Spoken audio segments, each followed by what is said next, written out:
Hi guys, it's Wendy again. I know we've had a little bit of a break because of the AP exams, and today I'm only talking to my ninth graders because you have one more week before you move into Expedition. So I have one more week of review problems that I think are critically important for you guys to understand moving forward. So this is stuff we've already done, so I think that you'll do well with it. I just want to review it on this video notes and then have you submit your work time at the end of the week. We're going to be dealing with different aspects of slope all week, and then we'll have a quiz on Friday.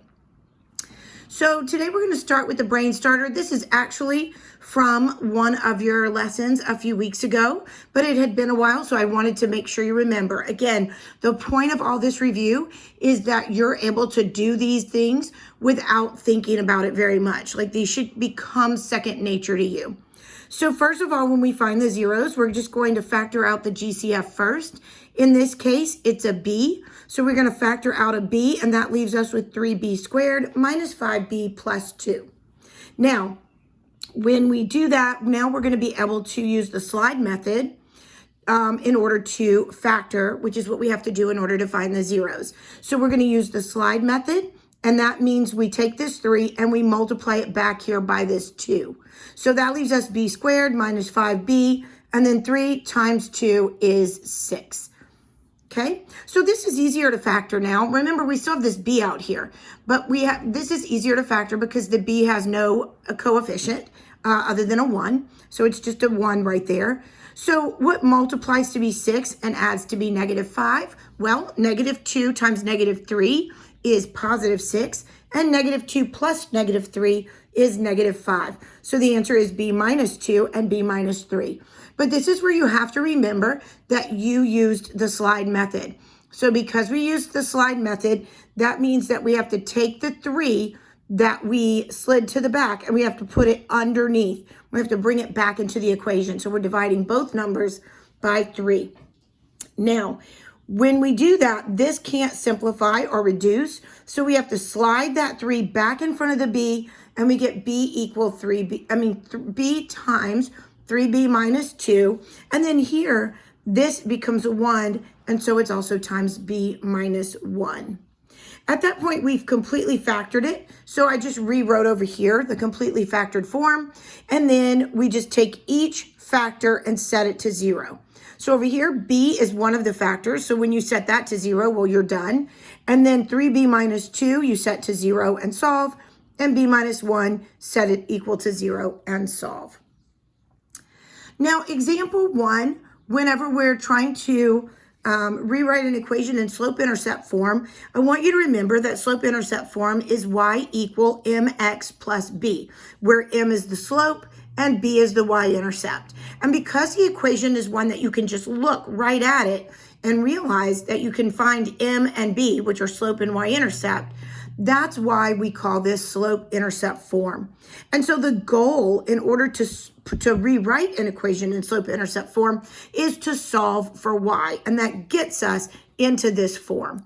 So when I rewrote the equation here, and when we want to solve for slope-intercept form, we're going to subtract the 6x from both sides, which you can see that I've done there.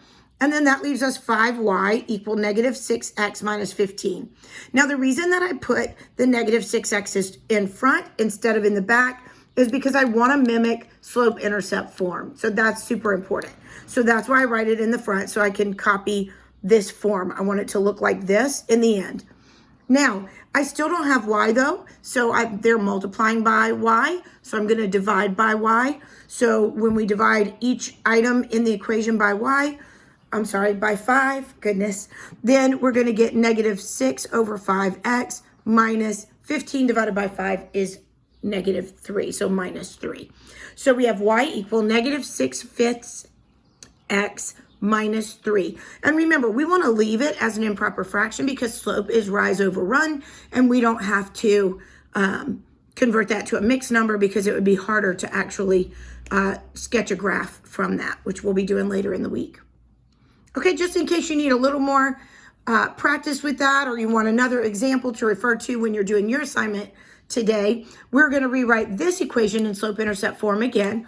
Again, remember, slope-intercept form is y equals mx plus b. And so in order to get it into this form, from this form, which is standard form, where your x and y are on the same side of the equation, into slope-intercept form, we have to solve for y. So we're going to subtract 4x from both sides. That leaves us a negative y because that was a minus y up here. So we're left with a negative y equal negative 4x plus 1. Again, remember, I'm putting the negative 4x in the front because I want it to look like this. So the problem is I've now solved for a negative y, but I need a positive y.